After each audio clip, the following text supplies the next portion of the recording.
ప్రియ శ్రోతలు, బావున్నారా? క్రీస్తునందు మన ప్రవర్తన పరివర్తనశీలమై దైవ స్వభావాన్ని సంతరించుకునే ప్రక్రియ.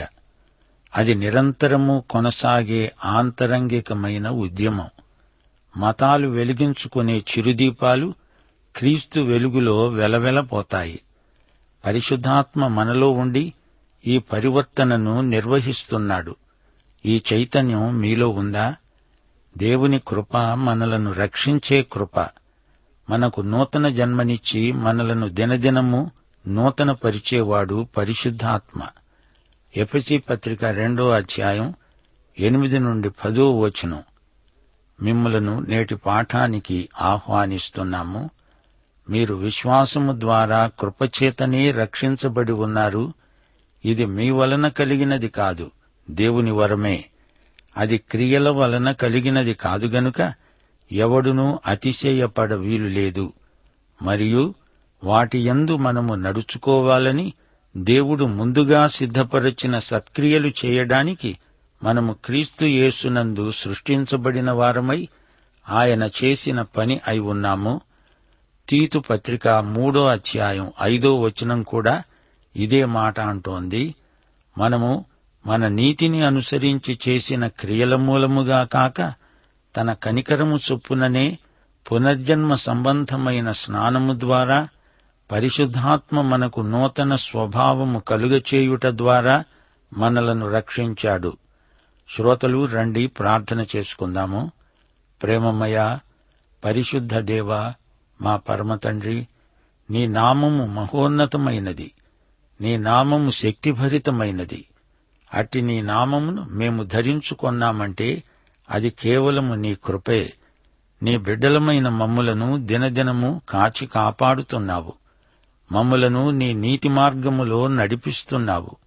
మమ్ములను నీ వాత్సల్యము చేత తృప్తిపరుస్తున్నావు. నిన్ను హృదయపూర్వకముగా స్తుతించి మహిమపరుస్తున్నాము. విమోచనాత్మకమైన నీ కృపలకై నీకు మేమెంతో కృతజ్ఞులము. మా శ్రోతలను, వారి కుటుంబములను, పిల్లలను ఆశీర్వదించండి. చంటి బిడ్డలను, వయోవృద్ధులను దర్శించండి. కుటుంబ సంబంధాలలో ప్రేమ, సదవగాహన ప్రవర్తిల్లాలని ప్రార్థిస్తున్నాము. బిడ్డలకు ఆయురారోగ్యములు ప్రసాదించండి. వారి భవిష్యత్తును మీరే తీర్చిదిద్దండి. బాల్యదశ నుండి పిల్లలకు నీ వాక్యాన్ని అందించే సేవలో తల్లిదండ్రులకు శ్రద్ధాసక్తులు కలిగించండి. పిల్లలను ప్రేమతో క్రమశిక్షణలో పెంచడానికి తల్లిదండ్రులకు పరిశుద్ధాత్మ నడుపుదల, నింపుదల ప్రసాదించండి. మా దేశమందలి క్రైస్తవ సంఘములను, అనుబంధిత సంస్థలను దీవించండి. అంకిత భావముతో సేవ చేయడానికి వారికి త్యాగశీలము అనుగ్రహించండి. మా దేశమును, దేశ ప్రభుత్వమును, ప్రజలను ఆశీర్వదించండి. ఆధ్యాత్మిక విలువలు, నైతిక బాధ్యతలు విస్మరించక ప్రజలు పరోపకార బుద్ధి గలవారై మెలగునట్లు వారిని దీవించండి. నేటి వాక్య అధ్యయన ఆశీర్వాదములు మాకందరికి సమృద్ధిగా దయచేయుమని, సైతానీయ దుష్టశక్తులను లయపరచుమని యేసుక్రీస్తు వారి మహానామమున ప్రార్థిస్తున్నాము తండ్రి. ఆమేన్. శ్రోతలు, ఈ రోజున మనం దేవుని వాక్యమనే బైబిలు గ్రంథ విశిష్టతను, ఈ గ్రంథమును ఎలా పఠించాలో, ఈ గ్రంథమునకు మనం విధేయులమైతే ఎలాంటి దీవెనలు మనకు ప్రాప్తిస్తాయో ఇంతకు ముందు పాఠాలలో నేర్చుకున్నాము. క్రైస్తవ సంఘ సభ్యులలో బైబిలు అజ్ఞానం ప్రమాదకరం. బైబిలులోని సత్యాలు తెలియకపోవటం చేత క్రైస్తవ జీవితాలు విఫలమైపోతున్నాయి. దేవుని వాక్యానికి విధేయులు కండి. అందులోని పరమసత్యాలను సాధన చెయ్యండి. అప్పుడు మనకు సమస్తము సాధ్యమే అవుతుంది. నమ్మేవారికి అంతా సుసాధ్యమే అని ప్రభువు చెప్పాడు. లోకంలోని గ్రంథాలన్నిటిలోకి బైబిలు గ్రంథరాజ్యం. ఎన్నో ప్రతులు అమ్ముడుపోతున్నాయంటే దేవునికి స్తోత్రం. కాని బైబిలును శ్రద్ధగా పఠించేవారు కొద్దిమందే ఉన్నారు. వీరు అబద్ధ బోధకుల వలల్లో చిక్కుకుంటున్నారు. వాక్యాన్ని చదవాలి, ధ్యానించాలి. వాక్యమును గురించి నమ్మకమైన బోధకులు చెప్పింది కూడా వినాలి. దాన్ని తిరిగి వాక్యంతో సరిపోల్చి చూసుకోవాలి. ఇతరులతో వాక్య సత్యాలను పంచుకుంటూ మన వాక్య జ్ఞానాన్ని పెంచుకుంటూ పోవాలి. సంఘ సహవాసం మానకూడదు. నీవేమీ బైబిలు నిఘంటువు పుస్తకానివి కావు, మనిషివి. సహవాసం, గృహదర్శనం మానకూడదు. విశ్వాసులు ఒకరినొకరు తరచుగా సందర్శించుకుంటూ ఉండాలి. మనం విశ్వాసులం, విశ్వాస సాక్షులం, విశ్వసనీయులం. ఎంత గొప్ప బోధకుడైనా విశ్వాస బృందం నుండి తనను తాను వేరుపరచుకోకూడదు. తానే ఒక బైబిలు విజ్ఞాన సర్వస్వమైనట్లు కనపరుచుకోకూడదు. నోటుబుక్కు నుండి నోటుబుక్కుకు నీ జ్ఞానం బదిలీ చేయటం కాదు. నీ నోటి మాట హృదయం నుంచి వస్తే అది ఇతరుల హృదయాలను తాకుతుంది. బైబిలును అభ్యసించి దానిని ఇతరులతో పంచుకోవాలి. అప్పుడే నీ బైబిలు జ్ఞానం సార్థకమవుతుంది, లేదా అది నిరర్థకమవుతుంది. బైబిలు అనేక భాషల్లోకి అనువదించబడింది. మూల భాషలు 3: హీబ్రూ, అరామిక్, గ్రీకు.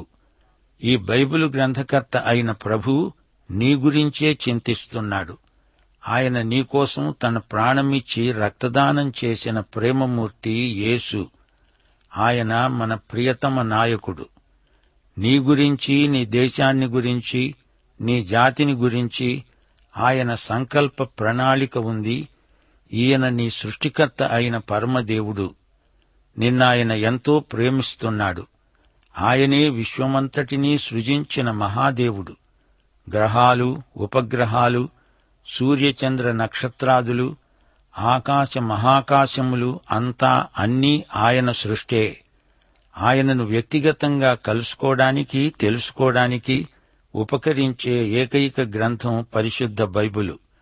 ఈ గ్రంథం నిన్ను దీవిస్తుంది, నీలో జీవిస్తుంది. నిన్ను, నీ కుటుంబాన్ని ఆశీర్వదిస్తుంది. నీ జాతికి, దేశానికి నిన్నే ఆశీర్వాదంగా చేస్తుంది. ఈ గ్రంథంలో చెప్పబడిందంతా చేసి చూడు. అప్పుడు చెప్పు, ఇతరులకు నేర్పు. దేశానికి అభివృద్ధి, వ్యక్తులలో వికాసము, జాతీయ పురోగతి కలిగించడానికి దైవ సందేశమే ఈ పవిత్ర గ్రంథం. దరిద్రం పోవాలంటే, ఆధ్యాత్మిక సంపన్నత కలగాలంటే, ఆకలి తీరాలంటే, సమృద్ధి ఆహారం లభించాలంటే దేవుని వాక్యం నీలో ఉండాలి. రోగాలు పోవాలంటే దేవుని వాక్యమే సర్వశరీరానికి పరమౌషధం, ఆరోగ్యం. పాపం పోయి నీతిమత్వం కలగాలంటే దేవుని వాక్యమే నీలో ఆ క్రియ జరిగించగలదు. పరిశుద్ధాత్మ దేవుని వాక్యం లేకుండా పనిచేయడు. పేరాశ, గర్వం పోవాలంటే, త్యాగశీలం అలవడాలంటే, ఆధ్యాత్మిక చింతన, వినయశీలం పెంపారాలంటే బైబిలు గ్రంథ పారాయణం, క్రమబద్ధమైన అధ్యయనం ఎంతైనా అవసరం, అగత్యం. దేవుని గ్రంథాన్ని మన ఇండ్లలో ప్రత్యేకంగా ఉంచాలి. ఇది పరమగ్రంథం, మానవ హేతుబుద్ధిని అధిగమించిన అతీత గ్రంథం. బైబిలులో దేవుని మాటలు, తలంపులు, సంకల్పము విశదీకరించబడ్డాయి. మానవతను రక్షించడానికి దేవుడు రూపొందించిన ప్రేమపూర్వక సంకల్ప ప్రణాళిక ఈ గ్రంథమంతటా వివరించబడింది. 4000 సంవత్సరాల క్రిందటి పుస్తకమే అయినా ఈ బైబిలు గ్రంథానికి కాలదోషం పట్టదు. పాత నిబంధన, కొత్త నిబంధన ఈ రెండూ కలిసి బైబిలు అయింది. యేసు ప్రభువు జన్మించకముందు దేవుడు ఇశ్రాయేలు జాతికి ఏమేమి చెప్పాడు, చేశాడు అనే విషయాలు పాత నిబంధనలో ఉన్నాయి. యేసు జన్మ వృత్తాంతం, ఆయన జీవితము, సేవ, ఆయన శిలువ మరణం, పునరుత్థానం, ఆరోహణం మొదలైన అంశాలు కొత్త నిబంధనలో ఉన్నాయి. యేసు రాయబారులు అనగా అపోస్తలులు చేసిన సేవ, వారి పత్రికలు కొత్త నిబంధనలో ఉన్నాయి. ఇవన్నీ మన ఆధ్యాత్మిక జీవితానికి ఎంతైనా తోడ్పడతాయి, ప్రోత్సహిస్తాయి, ప్రేరేపిస్తాయి. యేసు ప్రభువు పునరుత్థానుడైన తరువాత 50 సంవత్సరాల వ్యవధిలో అపోస్తలులు రాసిన పత్రికలు కొత్త నిబంధనలో సగానికి పైగా ఉన్నాయి. శ్రోతలు, మన విశ్వాసానికి రుజువు, సమర్థన బైబిలే. తన విశ్వాసమే సరైంది అని విశ్వాసికి ఎలా తెలుసు? నాకిది సరైంది అనిపించబట్టి కాదు, నేను అనుకుంటున్నాను అని కాదు, క్రైస్తవులు లోకంలో అధిక సంఖ్యలో ఉన్నారని కాదు. మన విశ్వాసానికి రుజువు వీటన్నిటికీ అతీతమైనది. మతానికి అతీతమైన కారణం మనకుంది. మాది ప్రాచీన మతమంటే అది సరైన వాదం కాదు. ప్రాచీనమనే మాటకు మానవుల అర్థం పరిమితం. క్రీస్తు ప్రాచీనుల కంటే ప్రాచీనుడంటే సృష్టికి ముందే ఉన్న సృష్టికర్త అంటే మతానికి అర్థం కాదు. విశ్వాసివైన నీకు ఒకే ఆయుధం ఉంది. అదే పరిశుద్ధ బైబిలు, దేవుని వాక్యం. నీవేమీ లేదు, నీ బైబిలును చేతపట్టుకుని చెప్పగలగాలి, ఇదిగో ఇది చూడండి, నా విశ్వాసమునకు కర్తే ఈ బైబిలు గ్రంథకర్త. ఆయనే యేసుక్రీస్తు. ఆయనే నాకీ గ్రంథమిచ్చాడు. ఇది మత గ్రంథాల వంటిది కాదు. బైబిలులో ఏకవాక్యత ఉంది. ఇది సజీవ గ్రంథం, దైవ ప్రణీతం, పునీతం. ఇది ప్రపంచం మొత్తాన్ని ప్రభావితం చేసిన దివ్య గ్రంథం. ఈ గ్రంథం చరిత్రాత్మకం, శాస్త్రీయం, ప్రవచనాత్మకం. ఇది నిర్దుష్టమైనది, లోపరహితమైన, సమగ్రమైన ఆధ్యాత్మిక గ్రంథం. మానవ జీవితాన్ని పరివర్తన చెందించే పరమ గ్రంథం. దానికి నేనే సజీవ సాక్షిని. ప్రియ శ్రోతలు, దేవుని యొక్క బైబిలును, బైబిలు యొక్క దేవుణ్ణి మానవ బుద్ధితో విశ్లేషించడం అసాధ్యం. విశ్వాసమే ఏకైక మార్గం. హెబ్రీ పత్రిక 11వ అధ్యాయం 1 నుండి 6వ వచనం వరకు ఏమంటోంది? విశ్వాసమనేది నిరీక్షింపబడే వాటి యొక్క నిజస్వరూపము, అదృశ్యమైనవి ఉన్నవి అనడానికి రుజువు అయి ఉన్నది. దానిని బట్టే పెద్దలు సాక్ష్యం పొందారు. ప్రపంచములు దేవుని వాక్యము వలన నిర్మాణమైనవని, అందును బట్టి దృశ్యమైనది కనపడే పదార్థములచే నిర్మింపబడలేదని విశ్వాసము చేత గ్రహించుకుంటున్నాము. విశ్వాసమును బట్టి హేబెలు కయీను కంటే శ్రేష్టమైన బలి దేవునికి అర్పించాడు. దేవుడతని అర్పణలను గూర్చి సాక్ష్యమిచ్చినప్పుడు అతడు ఆ విశ్వాసమును బట్టి నీతిమంతుడని సాక్ష్యము పొందాడు. అతడు మృతి నొంది కూడా అదే విశ్వాసము ద్వారా మాట్లాడుతున్నాడు. విశ్వాసమును బట్టి హనోకు మరణమును రుచి చూడకుండునట్లు కొనిపోబడ్డాడు. అతడు కొనిపోబడక మునుపు దేవునికి ఇష్టుడై ఉండేవాడని సాక్ష్యము పొందాడు. కాగా దేవుడతణ్ణి కొనిపోయాడు గనుక అతడు కనపడలేదు. విశ్వాసము లేకుండా దేవునికి ఇష్టుడై ఉండడము అసాధ్యం. దేవుని వద్దకు వచ్చేవాడు ఆయన ఉన్నాడని, తనను వెదికేవారికి ఫలము దయచేస్తాడని నమ్మాలిగదా. అవును శ్రోతలు, దేవుడు మనకు ఈ పరలోకపు వాచక పుస్తకం ఇచ్చాడు. ఇది ఎంతో గొప్ప ఈవి. మన విశ్వాసానికి ఇది ప్రమాణ గ్రంథం. యోహాను సువార్త 20వ అధ్యాయం 31వ వచనంలో బైబిలు గ్రంథం యొక్క ఫలశ్రుతి చెప్పబడింది. యేసు దేవుని కుమారుడైన క్రీస్తు అని మీరు నమ్మునట్లు, నమ్మి ఆయన నామమందు జీవము పొందునట్లు ఇది రాయబడింది. దేవునికి స్తోత్రము కలుగునుగాక. 2 పేతురు 1వ అధ్యాయం 3-4 వచనాలు. తన మహిమను బట్టి, గుణాతిశయమును బట్టి మనలను పిలిచిన వానిని గూర్చిన అనుభవజ్ఞానమూలముగా ఆయన దైవశక్తి, జీవమునకు, భక్తికి కావలసిన వాటినన్నిటినీ మనకు దయచేస్తూ ఉన్నందున దేవుని గూర్చినట్టి, మన ప్రభువైన యేసును గూర్చినట్టి అనుభవ జ్ఞానము వలన మీకు కృపా సమాధానము విస్తరించునుగాక. మరో విశేషం మా శ్రోతలు గమనించాలి. దేవుని వాక్యమంటే దేవుని నోటి మాట. ఆయన వాక్యమంటే ఆత్మ, జీవము. యోహాను సువార్త 6వ అధ్యాయం 63వ వచనంలో ప్రభు అన్నాడు, ఆత్మయే జీవింపచేస్తున్నది, శరీరము కేవలము నిష్ప్రయోజనము. నేను మీతో చెప్పి ఉన్న మాటలు ఆత్మ, జీవము అయి ఉన్నవి. అనగా దేవుని మాటలు జీవమును ఉత్పత్తి చేస్తాయి. ఆయన మాటలు సృజనాత్మకమైనవి.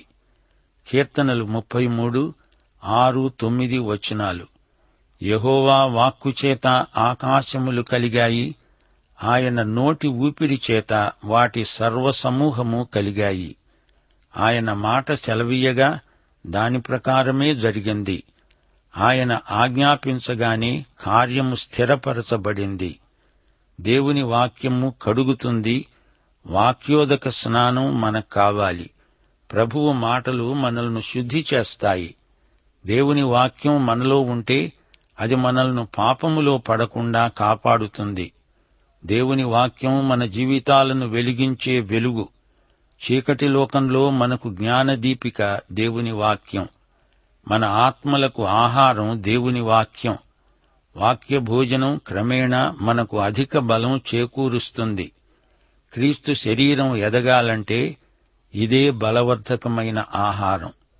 1 కొరింథీ 3:1-2 వచనాల్లో పౌలంటున్నాడు, సహోదరులారా, ఆత్మ సంబంధులైన మనుష్యులతో మాట్లాడినట్లు నేను మీతో మాట్లాడలేకపోయాను. శరీర సంబంధులైన మనుష్యులే అని, క్రీస్తునందు పసిబిడ్డలే అని మీతో మాట్లాడవలసి వచ్చింది. అప్పటిలో మీకు బలము చాలకపోయినందున పాలతోనే మిమ్మలను పెంచాను గాని అన్నముతో కాదు. దేవుని బిడ్డలు ఆత్మయందు ఎదగాలంటే వాక్య భోజనం తింటూ ఉండాలి. ఎఫెసీ పత్రిక 4:12-15 వచనం వరకు దేవుని బిడ్డల ఎదుగుదల క్రమం వివరించబడింది. పౌలన్నాడు, మనమందరము విశ్వాసము విషయములో దేవుని కుమారుని గూర్చిన జ్ఞాన విషయములో ఏకత్వము పొంది సంపూర్ణ పురుషులమయ్యే వరకు, అనగా క్రీస్తునకు కలిగిన సంపూర్ణతకు సమానమైన సంపూర్ణత గలవారమయ్యే వరకు ఆయన ఈలాగు నియమించాడు. శ్రోతలు వింటున్నారా? దేవుని వాక్యం ఒక విత్తనం, బీజం. అది మన యందు ఫలించాలని దేవుని చిత్తం. 2 కొరింథీ 9:10 వచనంలో పౌలు ఇదే మాట అన్నాడు.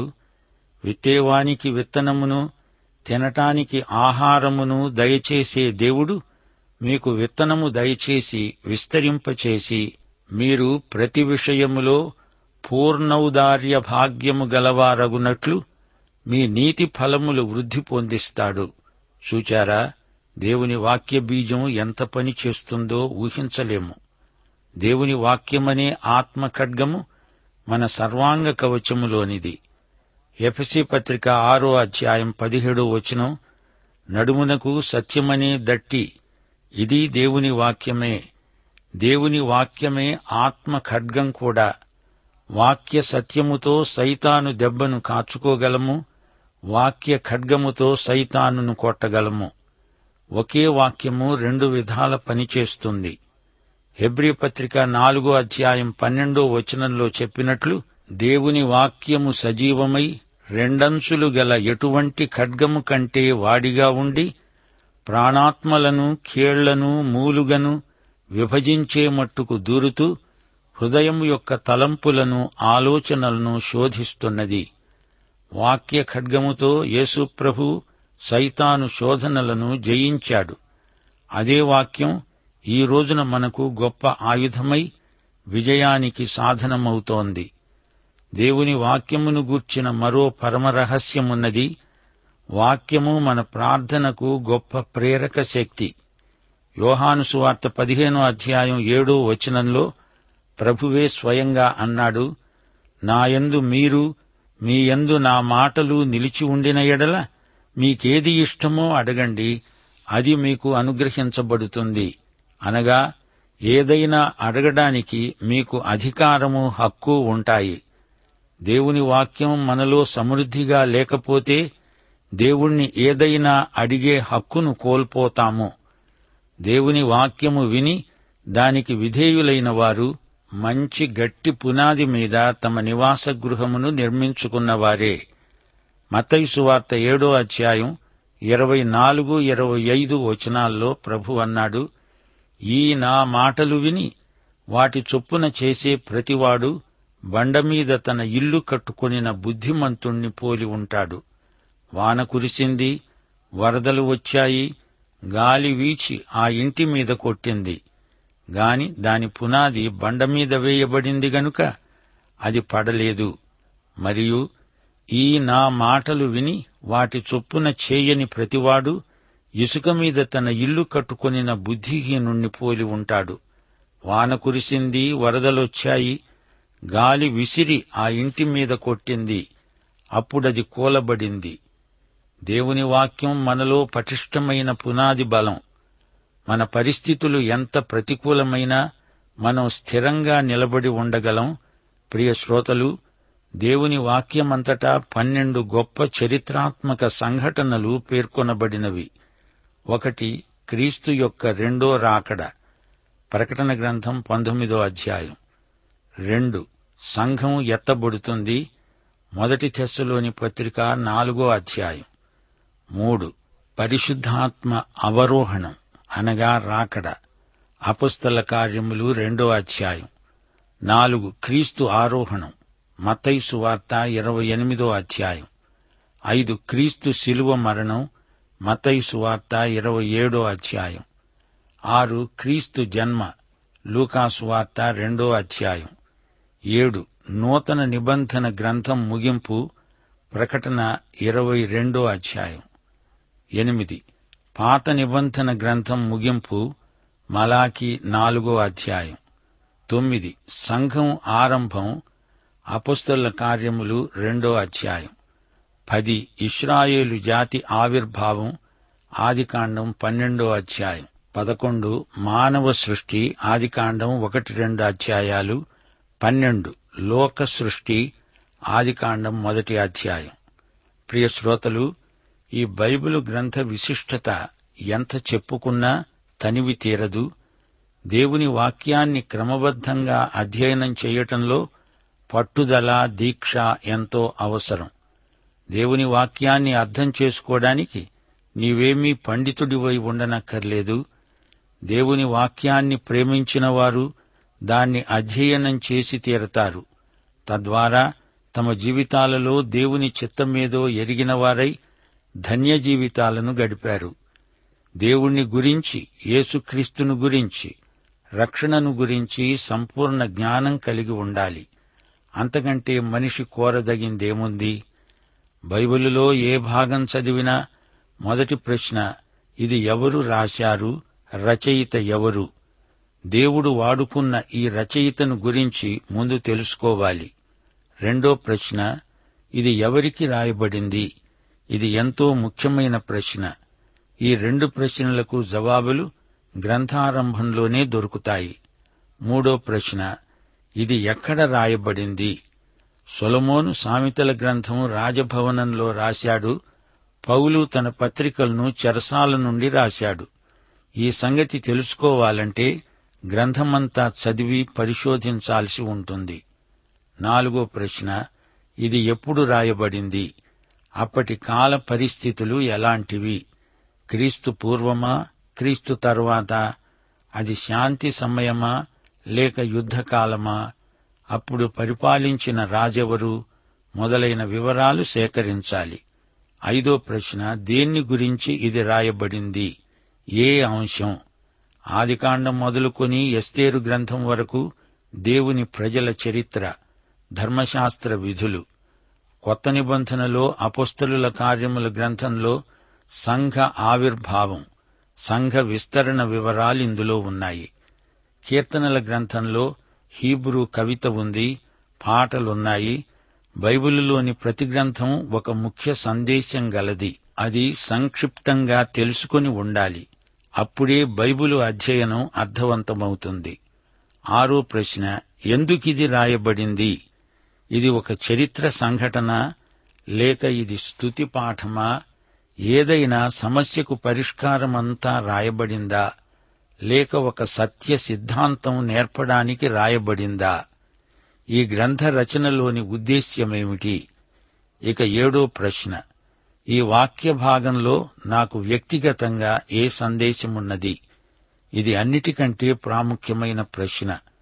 ఈ వాక్య భాగం ద్వారా నేను ప్రభువుకు ఇంకా సన్నిహితం కావడానికి ఏ సందేశమున్నది అని అన్వేషించాలి.